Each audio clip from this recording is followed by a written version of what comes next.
Less than 2 months after a former York University student reportedly died fighting with ISIS overseas, a Muslim student group at that school is confronting radicalization head on.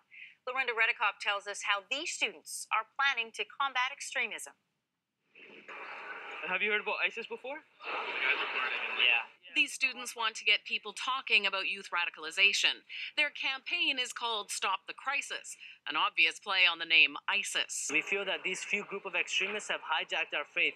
A former York student joined ISIS. Friends say Mohammed changed during his first year, and it's believed he was killed fighting for ISIS in Syria. That's part of the reason this Muslim students group is holding a talk next Thursday. When you look at an educated crowd and you see that one person went abroad to fight, you know that it's a problem. He says they were also motivated by two recent tragedies in Canada, the killings of two members of the military targeted by people who expressed extremist views. This postdoctoral fellow studies youth radicalization.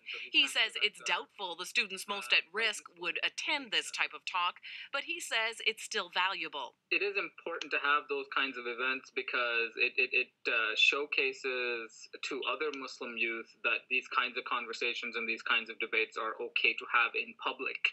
And nothing's going to happen to you. Some Muslim students like the idea of more discussion and more education. At the end of the day, they're, the devils or the evil people. They're trying to put bad name in, in our religion. I think it's important for everyone here or anywhere else in Toronto or anywhere to understand the difference between what people around them are believing and what radicals in the world are doing. The people from ISIS are not like Muslims, They're just people who are committing terrorist acts.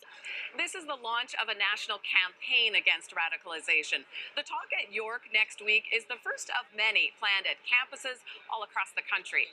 Lorinda Redekop, CBC News, Toronto.